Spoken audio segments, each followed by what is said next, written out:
नमस्कार, बहुत स्वागत है आपका हमारे छत्तीसगढ़ के इस खास बुलेटिन में। खबरों के साथ मैं हरिणु। खबरों से पहले जिंदगी से जुड़ी जरूरी बात।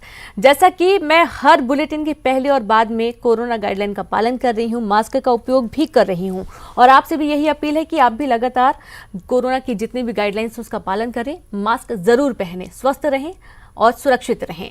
अब खबरों की तरफ रुख करते हैं। सबसे पहले बात करेंगे दिल्ली से इस वक्त की बड़ी खबर की, जहां सीएम भूपेश बघेल ने की मुलाकात। सोनिया गांधी और प्रियंका गांधी से मुलाकात की। असम चुनाव के मुद्दे पर बातचीत हुई है। आपको बता दें कि चुनाव में पार्टी की स्थिति की जानकारी दी गई है। सीएम दोपहर 3 बजे दिल्ली से रायपुर वापस लौट आएंगे और असम के चुनावी दौरे पर मुख्यमंत्री भूपेश बघेल रहे हैं और वहां पर उन्होंने कई जनसभाएं की हैं। कांग्रेस के पक्ष में वोट की अपील भी की गई है और यह भी बताया गया है कि जिन जिन राज्यों में कांग्रेस की सरकार है, सबसे पहला मॉडल तो छत्तीसगढ़ का ही पेश किया गया कि छत्तीसगढ़ में कांग्रेस की सरकार के दौरान किस तरीके से राहत आम जनता को मिल रही है। और साथ ही दिल्ली में सोनिया गांधी और प्रियंका गांधी से मुलाकात हुई और मुलाकात काफी अहम है। असम चुनाव के मुद्दे पर बातचीत हुई है।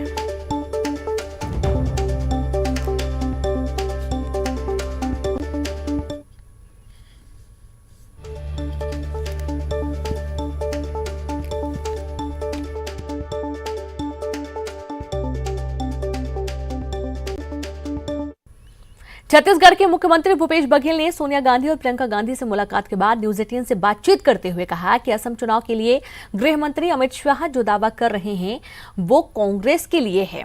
कांग्रेस 100+ सीटें जीत रही है और इसके साथ ही उन्होंने पूर्व मुख्यमंत्री रमन सिंह पर पलटवार किया है। छत्तीसगढ़ के मुख्यमंत्री भूपेश बघेल मेरे साथ। सर, असम चुनाव गए, आप प्रभारी हैं, क्या स्थिति है? जबकि अमित शाह तो दूसरा दावा कर रहे हैं। अमित शाह जी जो दावा कर रहे हैं असम के लिए वो हमारे लिए हैं। 100+ हमारे आएंगे, जोड़ के महागठबंधन के वहाँ आएंगे। सर, रमन सिंह भी गए थे वहाँ पे, मुख्यमंत्री, पूर्व मुख्यमंत्री छत्तीसगढ़। वो दावा करते हैं कि छत्तीसगढ़ का जो मॉडल का दावा आप कर रहे हैं वो कांग्रेस का दोहरा चरित्र है। छत्तीसगढ़ में ऐसा कोई मॉडल नहीं है जिसको असम में लागू किया जाए। वो आपके ऊपर दोहरे चरित्र का आरोप लगा रहे हैं। असम की जनता जानते हैं और छत्तीसगढ़ के बहुत सारे लोग, हजारों लाखों लोग वहाँ रह रहे हैं, उनको पता है। रमन सिंह को वैसी छत्तीसगढ़ की जनता ने नकार दिया है। सर, आज किसानों का आंदोलन को 4 महीने हो गए और आज भारत बंद है।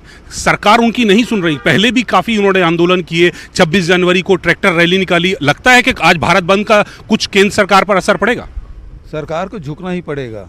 किसान 4 महीने से आंदोलन कर रहे हैं, उसका हमारा पूरा समर्थन है।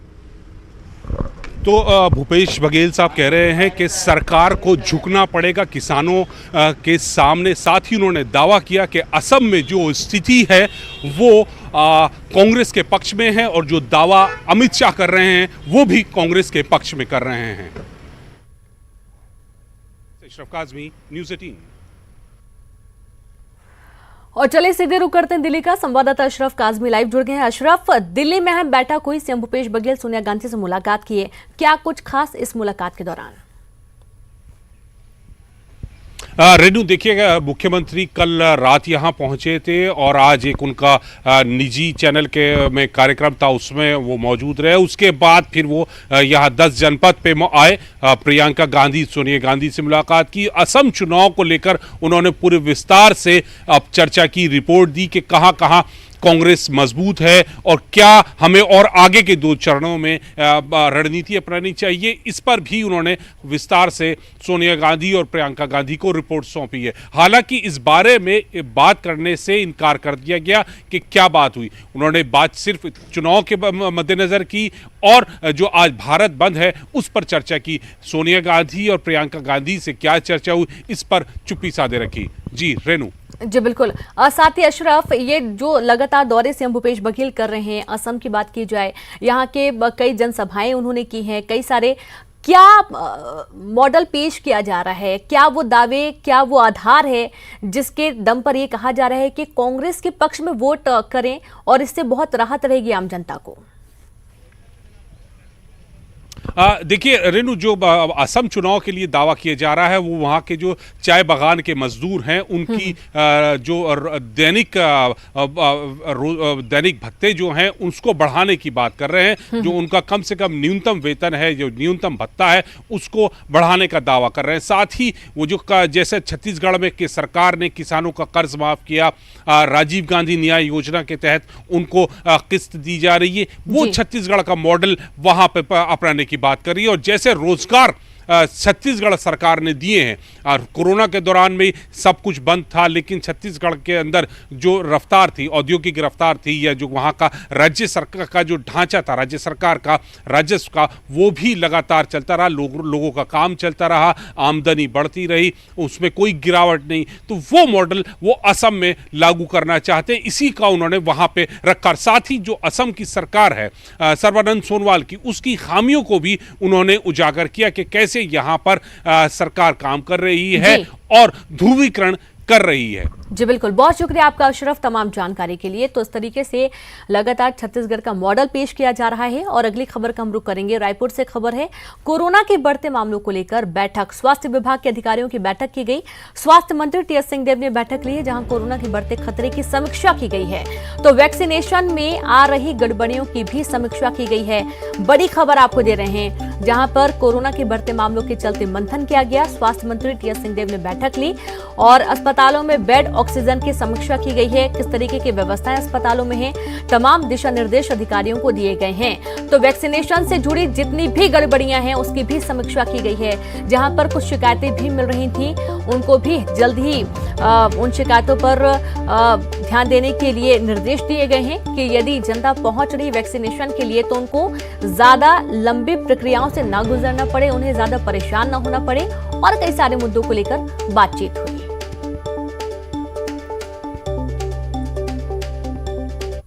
कोविड की स्थिति की समीक्षा, जहां आधार कार्ड बन रहे हैं, विशेष करके दुर्ग और रायपुर में एक ये बात आ रही है बार बार कि बड़ी संख्या में लोग उमड़ रहे हैं अपना कार्ड बनाने के लिए।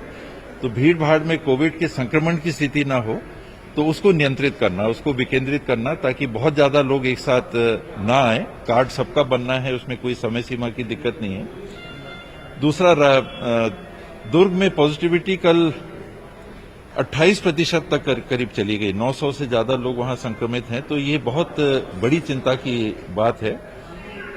बिस्तरों के लिए भी, आईसीयू बिस्तरों के लिए भी अब एक सीमा पहुंच रही है, दिक्कत आ रही है। एम्स में उससे ज्यादा लोग नहीं भर्ती हो सकते। एम्स से भी हम लोगों ने बात की है कि 200 बिस्तर से आगे, जैसे शुरू के दौर में 500 बिस्तरों तक के लिए उन्होंने सहमति दी थी, तो क्या अभी और बिस्तर वो बढ़ा सकते हैं।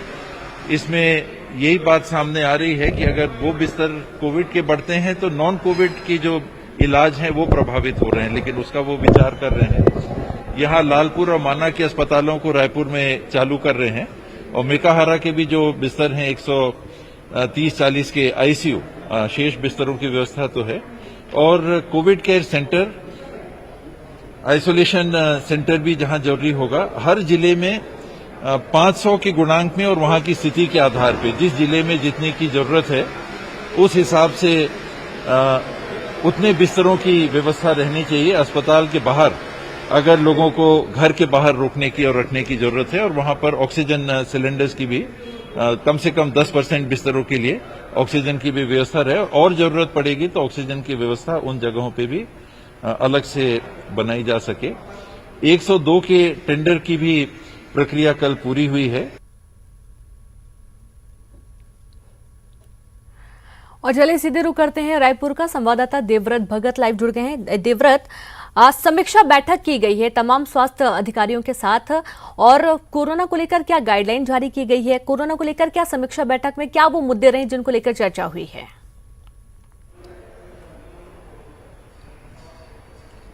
जी रेणु, जिस तरह से छत्तीसगढ़ में संक्रमण बढ़ रहा है, खासकर दुर्ग और रायपुर जिले की बात करें, जहां पर आंकड़े लगातार बढ़ रहे हैं और केवल संक्रमितों के ही आंकड़े नहीं बल्कि मौतों के आंकड़े भी लगातार बढ़ रहे हैं। लगातार कोविड संक्रमण की वजह से लोगों की मौतें हो रही हैं और इस स्थिति में अब फिर एक बार मरीजों को बेड की समस्या से जूझना पड़ रहा है और इसलिए खासतौर पर यह समीक्षा बैठक रखी गई थी कि कहीं पर भी बेड की संख्या जो है वो कम ना हो, क्योंकि कई सारे जो कोविड केयर सेंटर्स हैं जब रफ्तार कम हुई थी तब बंद कर दिए गए थे।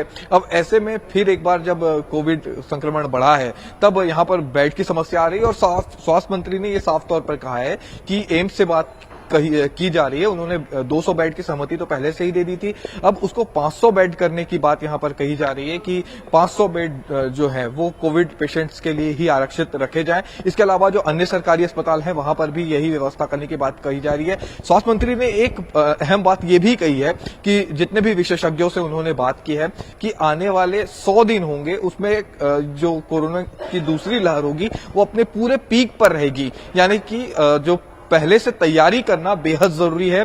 कहीं नौबत लॉकडाउन की ना आ जाए, कुछ इस तरह की स्थिति भी बन सकती है और इसलिए यहां पर साफ तौर पे जो अधिकारियों के साथ जो समीक्षा बैठक हुई है उसमें तैयारियां पूरी करने के निर्देश दिए गए हैं। सभी जिलों की समीक्षा की गई कि आखिर जो जिले सबसे ज्यादा जहां संक्रमितों के आंकड़े आ रहे हैं वहां पर अस्पतालों में व्यवस्था कैसी है, वैक्सीनेशन की व्यवस्था किस तरह से की जा रही है और अगर बहुत ज्यादा कागजी कार्रवाई वैक्सीनेशन में की जा रही है तो उन कागजी कार्रवाइयों को कम किया जाए। और मौतों का जो आंकड़ा बढ़ रहा है रीनू, ये सबसे बड़ा चिंता का सबब अभी फिलहाल सरकार के लिए और स्वास्थ्य विभाग के लिए बना हुआ है कि आखिर इतनी ज्यादा मौतें क्यों हो रही है। डेथ ऑडिट कमेटी ने खुद अपनी रिपोर्ट में ये बताया है कि लगातार जो है हर महीने मौतों के आंकड़े बढ़ रहे हैं। तो और छत्तीसगढ़ अभी तीसरे नंबर पे पहुंच गया है कोविड से मौत के मामले में। तब ऐसे में सरकार की यहाँ पे चिंता लाजमी भी है और यहाँ पर जिस तरह से स्वास्थ्य मंत्री ने यह भी बताया कि कई स्थिति में जो निजी अस्पतालों की ओर कई जो पेशेंट्स है वो रुक कर रहे हैं। उन्होंने ये अपील भी की है कि निजी अस्पतालों की जगह जो सरकारी अस्पताल में सुविधा मुहैया कराई जा रही है लोग उस पर भरोसा करें और वहां पर इलाज कराएं,